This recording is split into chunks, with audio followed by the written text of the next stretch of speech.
Anime villains love selling the bag. Video by Waves.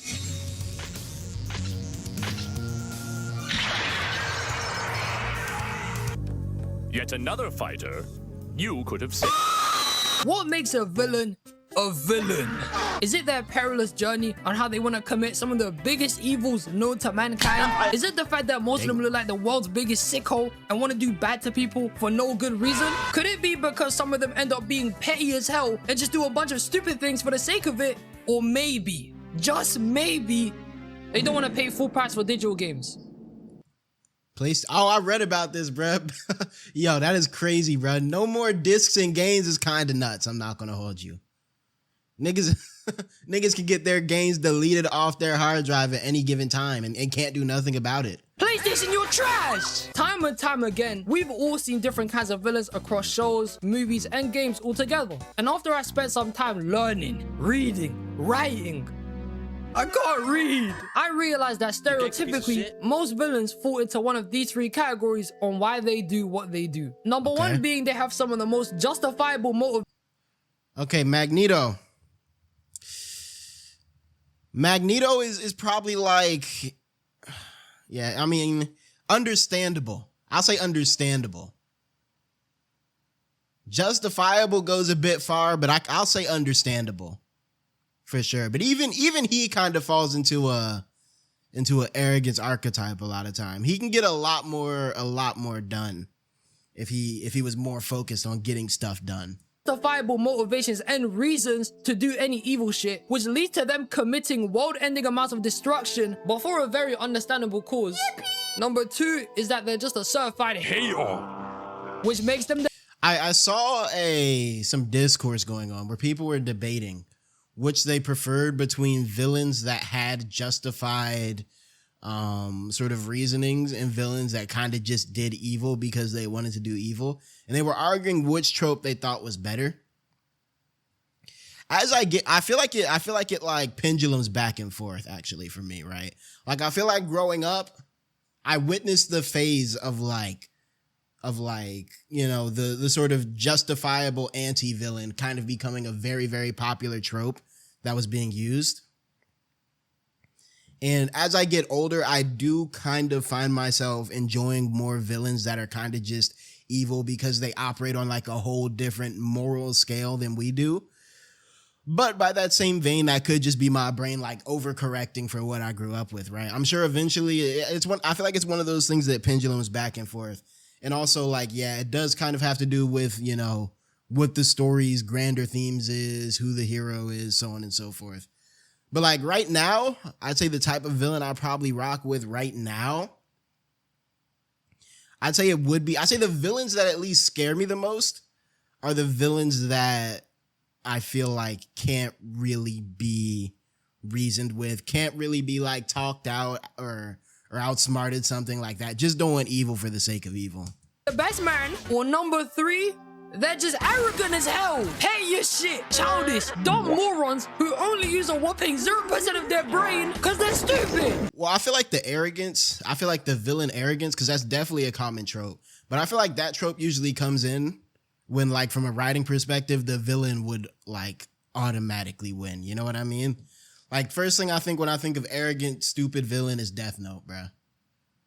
Or like, yeah, Gilgamesh. Whenever you have a villain or an antagonist that for all intents and purposes should wipe every hero in your story, Muzan, that's when the arrogance starts to come in, right? Because you need something holding them back, right?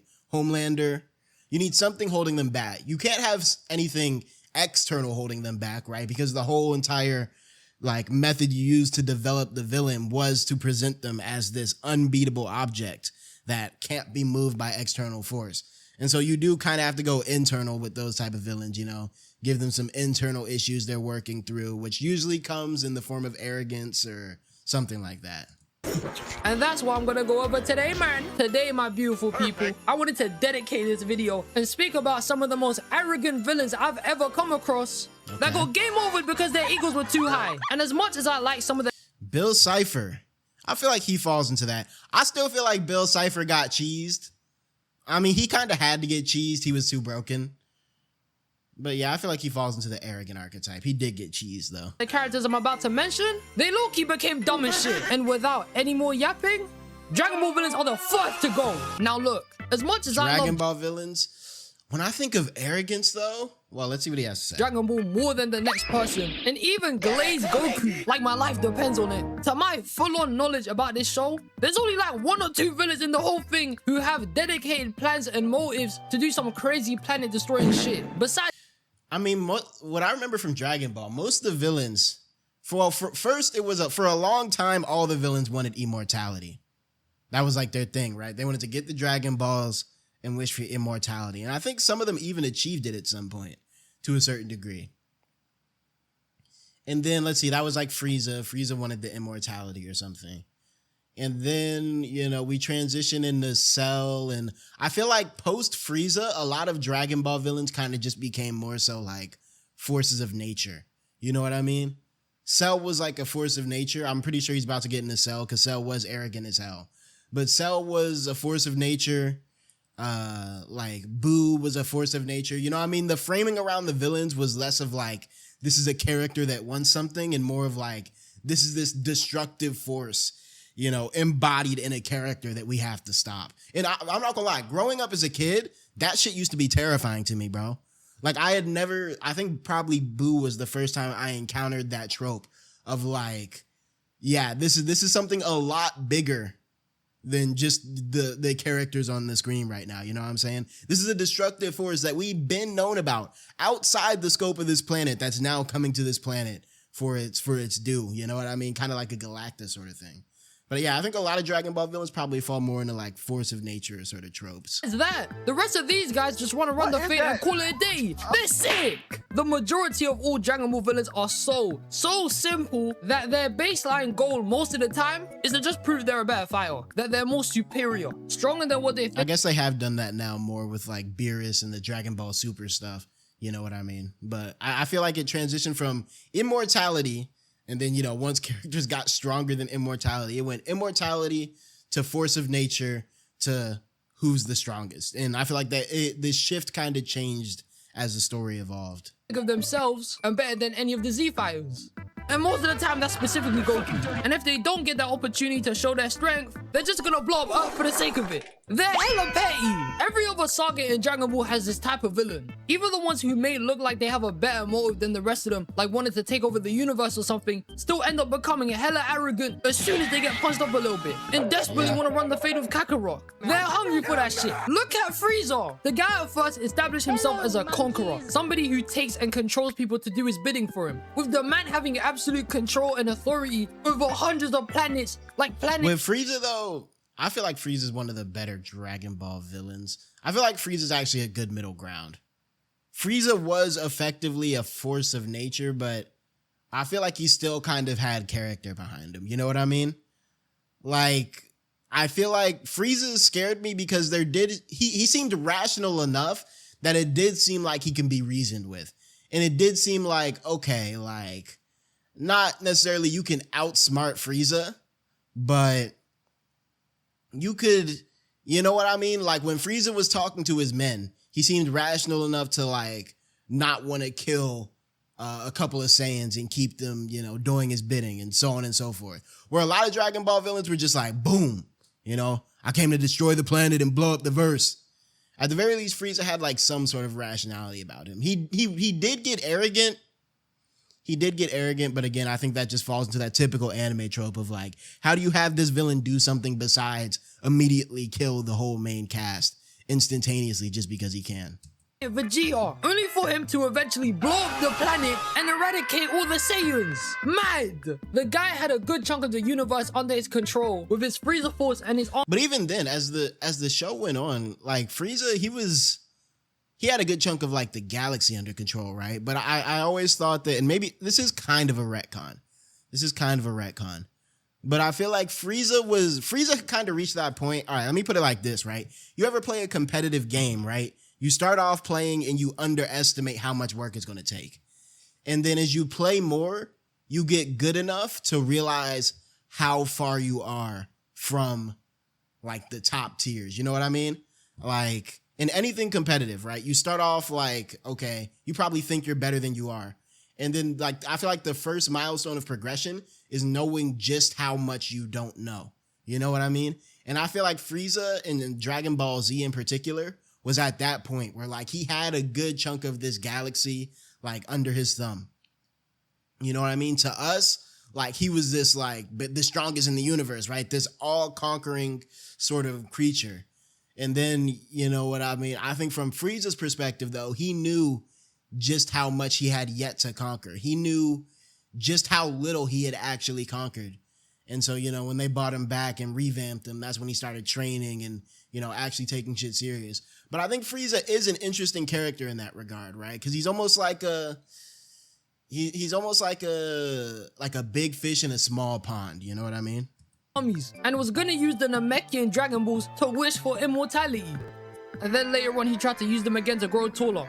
You're short, man, embrace it! On Namek, when he first stepped out his little pod, the guy was on demon timing. Killed a bunch of Namekians, was messing up Krillin and the rest of the Mandem, punched out Vegeta and made him cry, and even held himself down against Goku after he was done healing and survived a whole spirit bomb, and was straight up tanking Goku's strongest moves. As much as I don't like Frieza for calling everyone a monkey every 2 seconds, I can't deny he had that shit on lock for real. I mean, to be fair, we all probably do look like a bunch of monkeys to Frieza.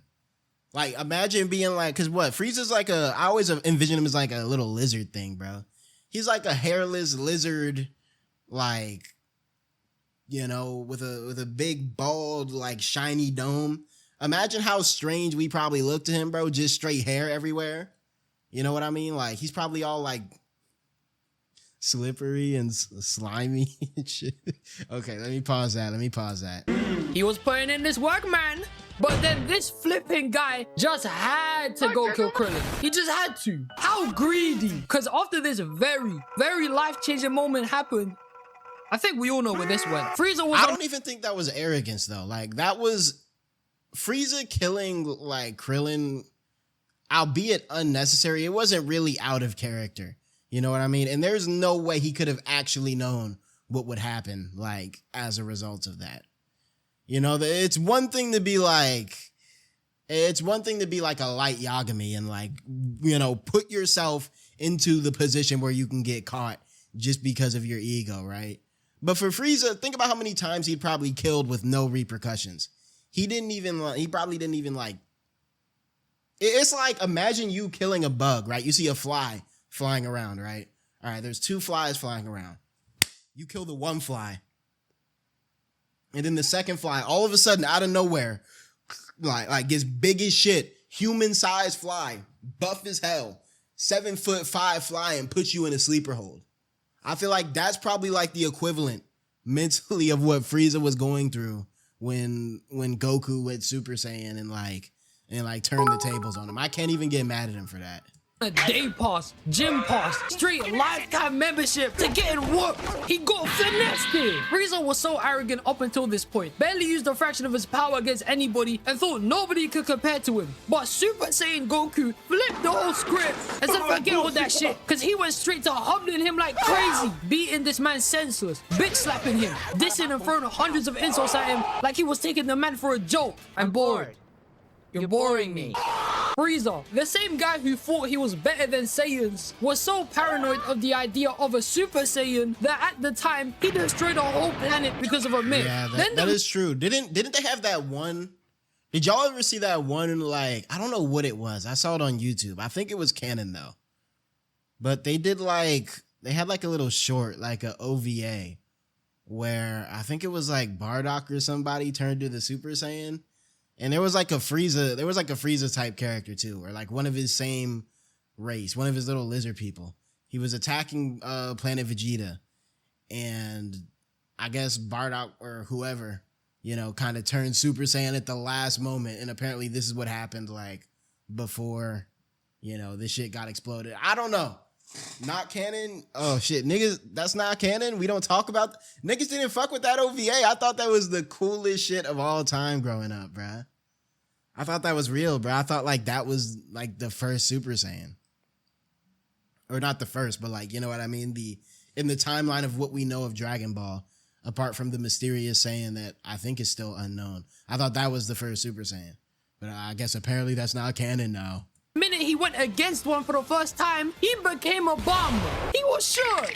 And even after doing all the crazy things he did, Goku still let the guy off and was that part was crazy. He was about to walk away on his ass, and Frieza still couldn't take that. even willing to give his own energy for him to survive. After this idiot cut himself in half, now he looks like Geodude from Pokemon. He's ugly. But no, Frieza was so petty and blinded by his own stupidity and arrogance that he tried to shoot him, but then just got obliterated by... Didn't he get like one shot with a key blast? I'm not gonna lie though. Dragon Ball, the moment that I think shines most arrogance for me, bruh, I'll never forget this, bruh, because I was so mad reading this coming up. It was that shit with Vegeta, where I think he was fighting the Cell version that had the big ass lips. The big pink lips. Was that Form 2? He was fighting one of those Cell versions. I think it was Form 2, because Form 1 was had the mask. And then I think Form 2 had the pink lips. He was fighting that pink lip Cell, and I don't remember what happened. But he was whooping his ass. Like he was getting busy on him. And if I remember correctly, he literally said like, "Oh, this all you got? I want to see your perfect form," or something like that. Like, no, I want to let you level up and then fight you like that. That, like, even as a kid, bro, that shit had me overly heated, bro. Because I was like, this whole thing could have been avoided if he just got the job done. Now, to be fair, like I was saying with Frieza, there was no way he could have known that Cell was going to get that much of a boost. But I feel like at a certain point, you just don't risk it, bro. You don't give the enemy the opportunity to turn the tables like that. Goku instead. Finished. And you think Frieza is the only one who thought like this? Cell practically pulled the exact same shit he did. He's no different. Cell hosted a whole tournament to show to everyone that he could run a fade with people. What was Cell's goal, though? Did Cell have a solidified goal, or was he just like, oh, I'm perfect and I just want to flex my perfection? Because I can kind of understand that as a character flaw, right? If like, okay, he thinks he's this perfect being, which, obviously now in the grander scheme of DBZ, we understand he wasn't that strong, but at the time he was the strongest. I can't be mad at a being that was built to be the strongest wanting to exercise that strength. You know what I mean? Like, that's literally what he was built for, what he was programmed for. I feel like at a certain point, Cell doing this stupid shit, as opposed to Frieza, which is like his own living thing with like, a full consciousness that chose to become a conqueror. I feel like with Cell, this is literally just like a programmed being, like following its programming, following its instincts. Because remember, at the end of the day, Cell was made as, if I remember correctly, by Dr. Gero as like a anti-Goku measure, basically. So I can kind of understand this for Cell more so than like Frieza. Literally brick by brick, crafting a whole arena in the middle of nowhere to just fight to prove his superiority. Only for him a couple of episodes later to get whooped by an 11-year-old. Embarrassing. My Gohan got it like that. But imagine being a perfect being with the DNA of the world's best fighters, having things like Goku's moveset and Piccolo's regeneration. That regeneration shit was pissing me off, bro. I'm not gonna lie. Piccolo needs to start using that regeneration more too. Being capable of doing crazy shit like finessing whole towns in your first form, and even eventually being able to literally destroy meteors. For warm-up practice, Cell literally blew up a meteor that probably would have blown up Earth. This guy saved the planet just to threaten it later. He's a sicko. And even after exploding on King Kai's planet and coming back for a second time. Why did he do that shit? I do remember him getting fat and exploding. I can't remember why he did that shit. It was so long ago. Thinking that just because now he's gotten stronger and can now even use instant transmission, that he can even equal up to Gohan's stupid levels of power? Was a lie. He came back just to get folded again and go vaporized by the kid. This nigga was bluffing the whole conversation they had when he came back, talking and chatting shit to him as if he wasn't getting walked down like a second ago. Yo, Sasuke wasn't the first person to walk down on somebody, bro. It was Gohan back in the 90s, slow walking on Cell like one demon. He had the guy so shook, he almost fell off a cliff. He was that scared of him. He got matched up in that fight and it wasn't even close. This guy got gut punched so hard, he spat out Android 18. That shit was fucking disgusting, bro. Holy shit. Oh, I just remembered that. Yo, Dragon Ball, for some reason, whether it be the Namekians, whether it be Cell, someone's always barfing some big shit out of their throat, bro. Pause. But like, I don't know. I feel like Dragon Ball is more grotesque than people give it credit for. Oh, you vomited! As much as I like Cell, like he's definitely in my top 3 in Dragon Ball villains, from his one-liners, design, power set, and his theme. That shit is low-key a bump, man. It still doesn't change the fact that he got thumped out and only lasted in scraps as long as he fought anybody beside Gohan. He was getting his shit rocked when it came down to him. You should have just taken your super perfect form and kept it moving. The minute Gohan transformed for the 2nd time and you got a 2nd chance, you should have known shit was gonna go sideways, man. You ain't got it like that. Even Boo had his fair share of moments of being arrogant too in Dragon Ball. Boo was a bit different though. Like, Boo didn't really, well, some forms of Boo. But most forms of Boo just were not thinking, bro. It was literally like, wasn't he like a djinn or a genie or some weird shit? But he was just made to squabble. He was just made to squabble. So again, this is just like following his instincts. I always got the impression that like he was almost like a equalizing force in the universe, bruh. Back before we had like gods of destruction and shit, obviously, in the canon, right? But Boo was just there to cause havoc, and that was just his job in like the grander scale of the universe. Even though he felt like more of a force of chaos compared to the other two, this guy was so hungry to box. He followed Piccolo on the longest route to the time chamber of That shit was funny as fuck. Kami's lookout. Like how certain guys take the long route home after getting a trim. No one can see you, bro. Boo just followed him like a sheep. And he even murdered every single soul on planet Earth after the bold green man himself convinced him there's other fighters. You pagan! And then later on, when Boo could finally run their hands with people like Ultimate Gohan and Vegito, this was a long ass arc now that I'm thinking about it. Holy. Like, damn, I feel like shonen arcs have become so compressed now that like a grand scheme is probably a good thing. But holy shit, bro, this shit was like 2.5, 3 arcs in one. These guys were beating the ever-living shit out of him, taking his life. Gohan gut punched literal steam out of him. Gohan loves gut punching people, bro. What is this? Boo literally would have lost if it wasn't for Gohan. Them Dragon Ball gut punches were crazy though. Like, how much would I have to pay you to take a Dragon Ball gut punch to the belly? Like, you guaranteed survive, but you feel the full breath of the pain. Getting distracted, which led to him getting absorbed. And Vegito letting himself go through that to free everyone who got absorbed by Boo in the first place. Which let out this little monkey. I could keep going on and on about Dragon Ball villains being mad arrogant. They all are. The only people who come to mind that could back their shit talk and throw hands are guys like Broly and Beerus. Go. Yeah, I mean, Beerus, I'm so about.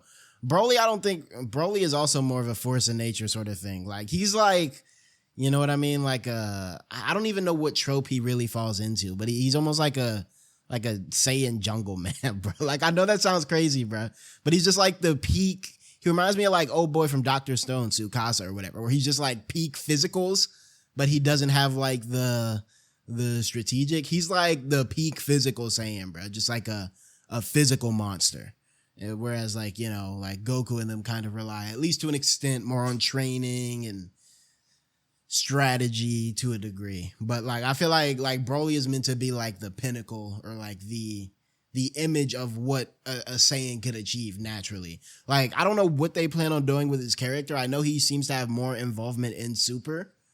But if they really get Broly to a point where he's like fighting like a fighter, you know what I mean? Like, you know, controlling his powers and you know, implementing strategy, I don't see any reason why he shouldn't be stronger than like Goku and them, besides for obviously plot armor. Goku lost against Beerus, and Broly only lost because he had to fight Goku and Vegeta solo, then he had to fight Gogeta. So in short, they just jumped him. That's weak. And speaking of arrogance anyway, Light Yagami is the true pinnacle of this shit. Cause Light, I hate this nigga Light. I hate this nigga Light, but I get it. Like, Light's arrogance is the only thing that made that show entertaining, bruh. Like, he had to have that arrogance or else it would have just been man with a book raises through the entire world. Like, especially for the time period that Death Note was coming out, or like the time period the show takes place in, there's a lot of like digital forensics and all type of shit that like if the government really wanted to now, they probably could narrow down pretty decent, like I wouldn't say quickly, but with enough time, they could probably narrow down a Death Note user. If you want to look at like Google searches and then like facial recognition, like the slightest slip up in our modern era of damn near mass surveillance can get you cooked, right? We're like, Death Note was written in 2006, like takes place early mid 2000s. They didn't really have that technology yet, right? Like for all intents and purposes, Light should have got away with it.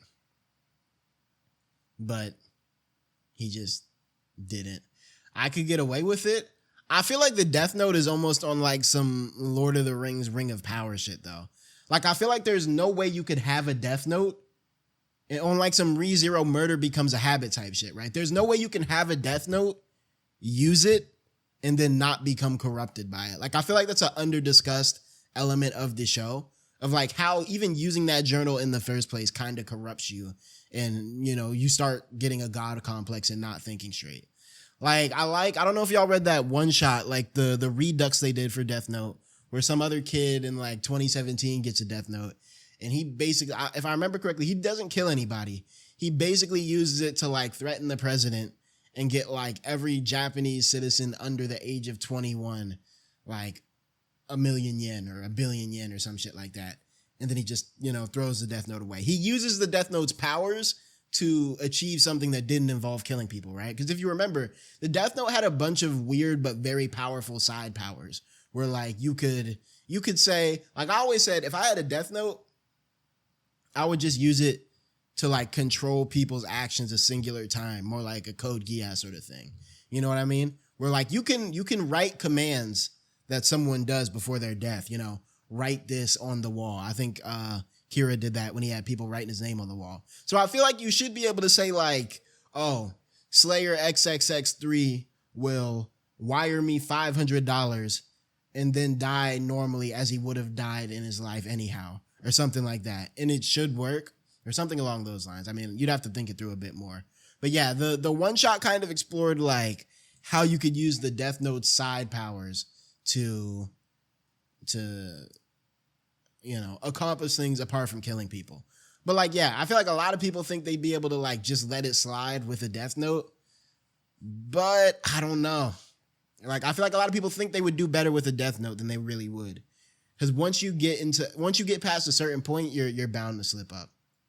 I'm telling you lot right now, this guy's ego was mad high. He needed to be humbled. From the minute he found the Death Note, testing it out on a guy to see if it actually works, finding out it does work, and then no less than like 10 minutes later, abusing his power non-stop to fuel his own. Yeah, like, to be fair, Light fell down that rabbit hole insanely rapidly.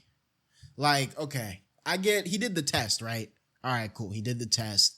You know what I mean? He found out it worked. I think anyone in his position would have done the test.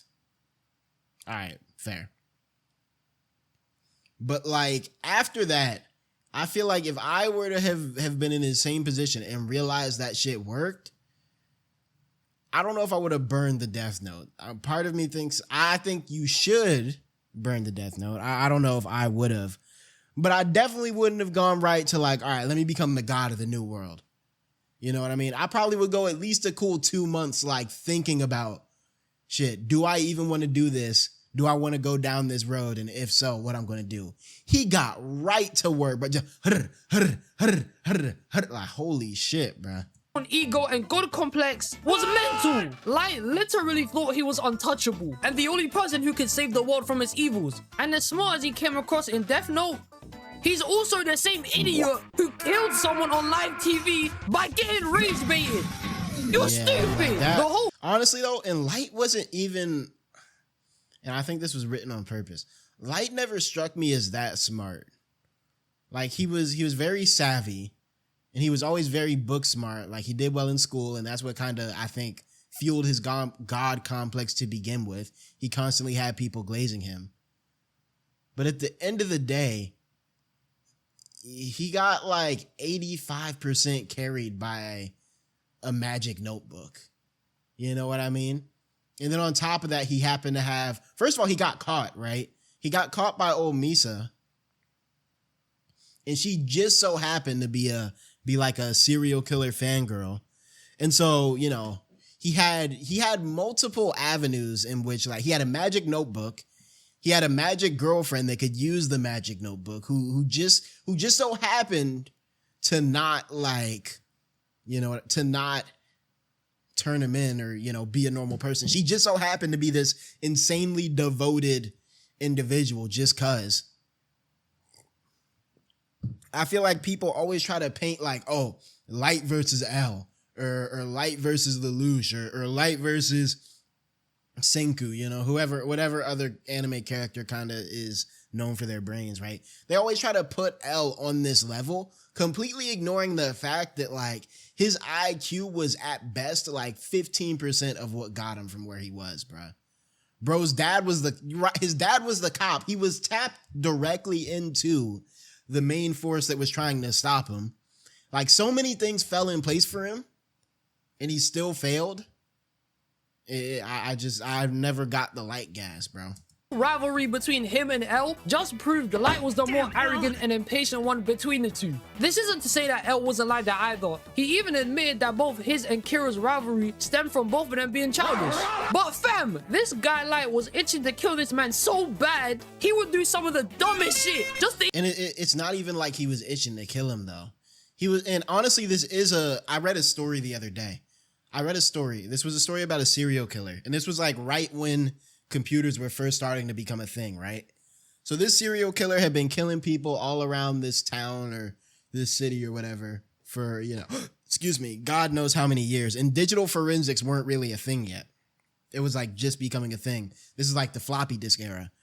This serial killer, he wants to send a message because he's doing this thing with the police force where he's sending all types of cryptic messages, basically thinking he's Light Yagami, right? Leaving little breadcrumbs. And you know how a lot of serial killers get. Like, they like to gamify what they do for whatever reason. So he calls the police station, right? He's like, hey, like, I have this message I want to send y'all on a floppy disk. If I give you this floppy disk, will y'all be able to use it to trace me down, to track me down? And the police force obviously says no. Anyone who, I mean, obviously looking back, it's a bit more obvious. You know, at the time, it probably wasn't as obvious. Digital literacy wasn't really a thing yet. But anyone knows that unless you know what you're doing, metadata can very easily be scraped off of a floppy disk or, you know, any sort of, you know, a picture, anything you send, metadata is within that, unless you intentionally scrape it out of there. So the police station lies, obviously, and they get the data, they find the nigga's name, and they arrest him. And apparently during an interview, he said that he was disappointed in the police station because he thought they were playing as equals. Like, he thought they had a mutual sort of, battle of the wits going on. Where it's like, no, the police are trying to stop a murderer and you're over here thinking you're fucking, I don't know, the Riddler or some shit, right? And I feel like Light was in a similar situation where at any given time, he could have gotten L up out of there easily. Whether it was, you know, making the Shinigami eyes risk, which I feel like if you're going to get the Death Note and if you're going to go down the path of becoming the god of the new world, at the very least, you got to be able to prove your resolve by getting the Shinigami eyes. I feel like if you're not willing to get the Shinigami eyes, you're not really locked in. Let's keep it a stack. But at any given time, like L and Light were not playing on equal footing. At any given time, Light could have just ended it. But he literally saw it as like this cat and mouse video game. And while L, you know, L to a degree, like was egotistical as well and wanted to prove his mettle. But at the same time, like, he's taking on an actual challenge, right? He's taking on the challenge of basically proving under the Japanese legal system a supernatural crime, which is a whole different can of worms. And that's why that nigga Light got so depressed once L was gone and stopped his tirade. Because he didn't give a fuck about that, bro. He just wanted to play his little game and keep it pushing. Even come close to that result. He was desperate. Even though Light was smart, calculated, and intelligent, with making certain cold-ass moves and plays to keep L and the task force in the dark about his true identity, he would still slip up with doing things that ultimately led L to believe that he was Kira. With the first one being him killing Lynn L. Taylor on... Yeah, the Lynn L. Taylor shit was just unbelievably dumb, bro. Like, I get it, they had to do that to keep the plot pushing, because they're, you know, the technology at the time, there's no way they're finding out who is using that death note without, and you know, L's plot was savvy, where he was able to narrow it down to different prefectures. But like, yeah, he got super baited, bro. Live TV in front of everybody. That was dumb as shit. All this guy had to do was sit down, watch TV, and eat potato chips. Basically be the average level guy after they come home from a shit day at work. But this man literally got called evil one time and wasted no time to— And like, to be fair, okay, boom, the Lind L. Taylor shit happens. The Lind L. Taylor shit happens. He should have, like, he could have, that didn't narrow it down enough that he should have been found as quickly as he did. It was him actively wanting to engage with L that really got him in the position that he was in. straight away write the guy's name in the death note, which just shamed him completely. Cause not only did it help the real El deduce that Kira had some next up witchcraft level powers to kill people, but also helped him figure out the specific region where the killer would be from. Now he doesn't have to play Where's Wally anymore to find the murderer. You dumbass! And half of why Light even did any more dumb shit throughout the whole of Death Note was because of his own ego and arrogance. Even though I understand why he wouldn't take it, I still think him not taking the Shinigami eyes was dumb. This shit could have been the game changer he needed. It literally was the GG, bro. When they first introduced the Shinigami eyes, I was genuinely curious about how the show could last another fucking, what was it, 20-something episodes. Because I was like, oh, name, like you get the name like that's easy work, GG's.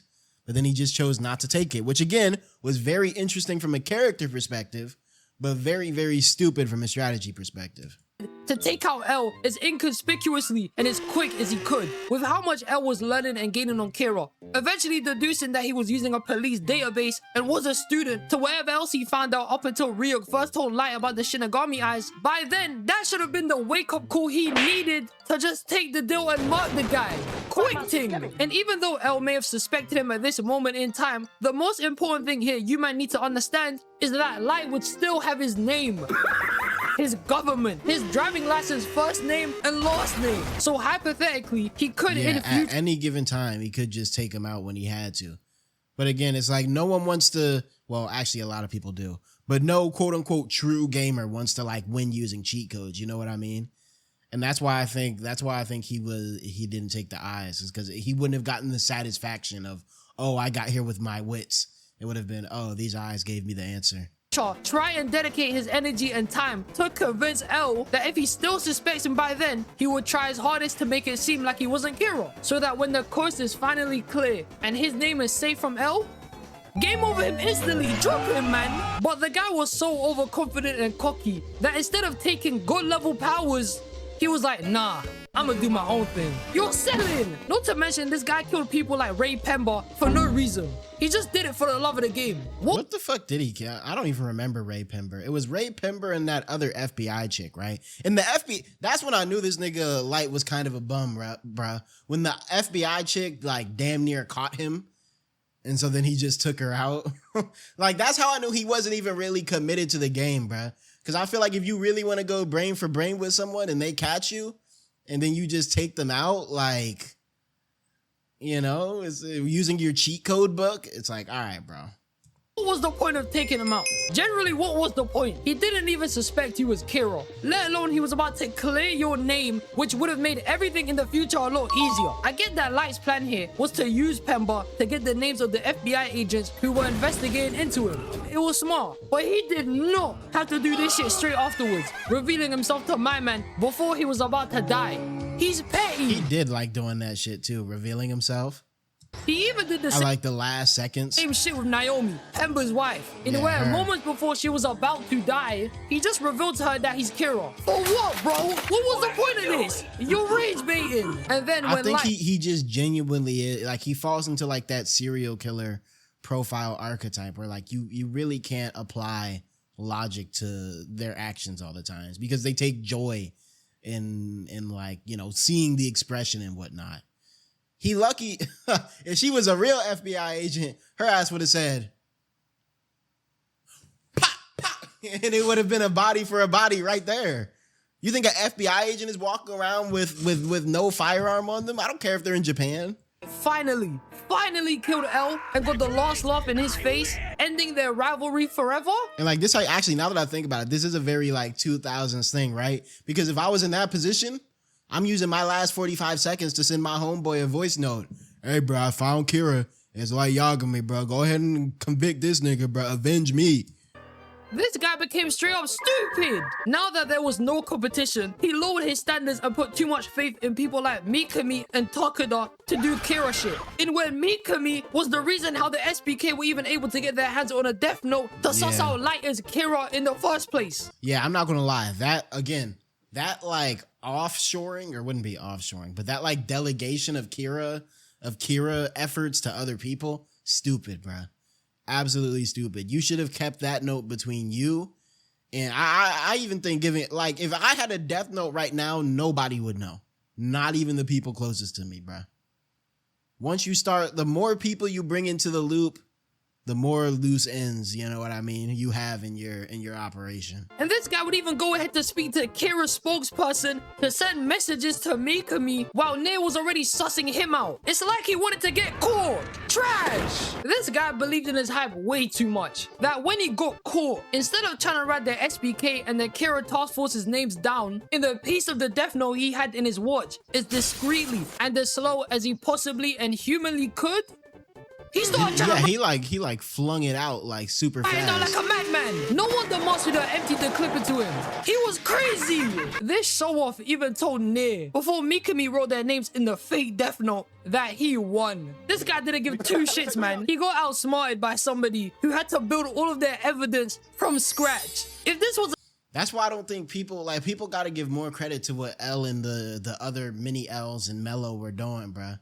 They were not fighting on equal footing, bro. It's literally like if you were playing like a fighting game or a shooter and you kill the nigga using cheats, bro. That just proves your skill even further because y'all weren't on equal footing and you still won. So either that nigga is really just a super bum or you're nice or a little bit of both. The same Light who went against L, I promise you, it wouldn't even go down like this. But even back in the first part, I always thought L was ultimately smarter than Light because he figured out the supernatural. Yeah, L was league smarter than Light. I don't even think that was ever even a competition, bro. Literally had an untraceable death device which could kill people without there being any evidence left over, and he still somehow got caught. Most of L's problem, or not even problem, L kind of figured it out pretty early. I think he was just like too logical for his own good, which like it makes sense, right? Like, all right, you're a detective. You come to the conclusion that someone's using a supernatural thing that can kill people with just their name. You can't submit that to the fucking judge. You're going to think to yourself, what the fuck am I saying, bro? And so obviously you're going to have a hard time finding proof of that. But if I remember correctly, L pretty early on deduced that like something crazy was going on. I don't think he was smarter. He just has flaws with authors. I always take authors notes with a grain of salt, bruh. Of course, they're equal in the author's mind, but like, keep it a stack, bro. Those niggas were not equal the way they were written. Whose man's is this, bro? How did he lose? Ultimately, Light let his ego and arrogance get way too ahead of his intellect, and that's why he got slammed out at the end of Death Note. But to be fair, he got what he deserved. He literally tried to play God. He's a sicko. And now, ladies and gentlemen, right, I'm jumping. Who could he talk about in these last 3 minutes of the video that embodies his arrogance more than Light? Because I think Light is the pinnacle, like the prototypical arrogant MC. So Straight to the final see. dipshit that I want to mention for the video. And this guy is one of the biggest egotistical schmucks I've ever seen in TV history. He was chatting so much shit. It was like he was on the toilet. Disgusting. And the final character I want to speak about is Envy from Fumble. Okay, Envy. Envy. I still feel like Envy falls more into like a force of nature. I'm trying to remember a lot about Envy. I remember it was rage baiting Roy Mustang a lot. I don't remember Envy being particularly egotistical, but maybe I just need a refresher. Metal Alchemist. And I'm not gonna sugarcoat it here. I hate this guy, man. Envy was a serial level rage baiter. He was violating. Yeah, I just remember Envy being like a sadistic rage bait. Every time he appeared, he would just chat shit, mock people, disrespect them, acting as if he was superior, and had a major dislike toward humanity in general. He did not mess with these niggas. I mean, the guy literally instigated a whole war. He killed a kid, man. He's a sicko. Oh yeah, he did. He did start that war, huh? I mean, to be fair though, Envy's a bit different. Envy isn't human. You know what I mean? Envy gives me the vibes of like a free-run demon, where it's like they do things that look arrogant to our eyes as humans in the way we understand the world. But like envy isn't human. It's a homunculus or whatever that shit was called, right? And so like, you know what I mean? To them, like, fucking around with humans could have been the equivalent of, killing bugs or something like that. His whole character is built off being arrogant, but with all the shit talking, cracking demeaning jokes. And I mean, wasn't their whole arc or their whole like thing was that, in a twisted sort of way, they kind of envied humanity? And dissing Envy did to everyone in Full Metal. And like the connections that humans said could form with each other. Thing to Mustang, because the minute he did that shit, he got boomed. If you're unfamiliar with what happened at the start of Full Metal, Envy killed a guy named the grip, bro. I'm not gonna lie, Mustang definitely put up the greatest scenes in this Colonel show, Hughes, who more or less at the time before his death figured out some crazy shit about the homunculi. And the way Envy even did it was some rage baiting shit. He literally shapeshifted into the man's wife and shot him. Demon activities. That is crazy, bro. Cause like in his mind, potentially he died thinking he got betrayed by his wife. Yeah, that. I'm not gonna lie, Envy, like, I can't even say that's rage bait, bro. That's just evil as fuck. Man, I swear. And the funeral they had for Colonel Hughes was hella sad too. The way his daughter started shouting out for him because she couldn't understand that he was getting buried brought tears to my eyes, man. Look at my boy Mustang. It's a terrible day for rain, bro.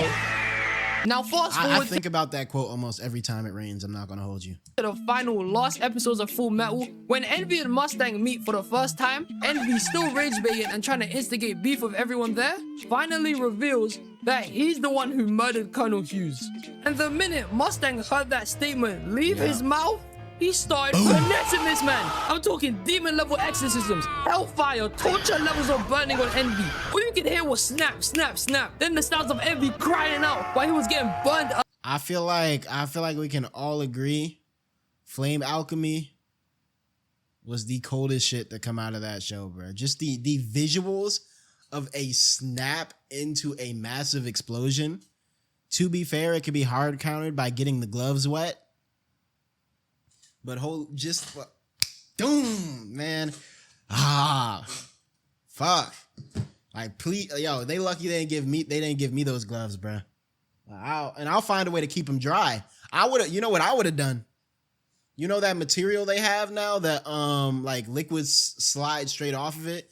It's like a hydrophobic sort of cloth. Man, I'm gonna put the alchemy circle on those, make gloves out of them. Doom. And it feels so simple, bruh.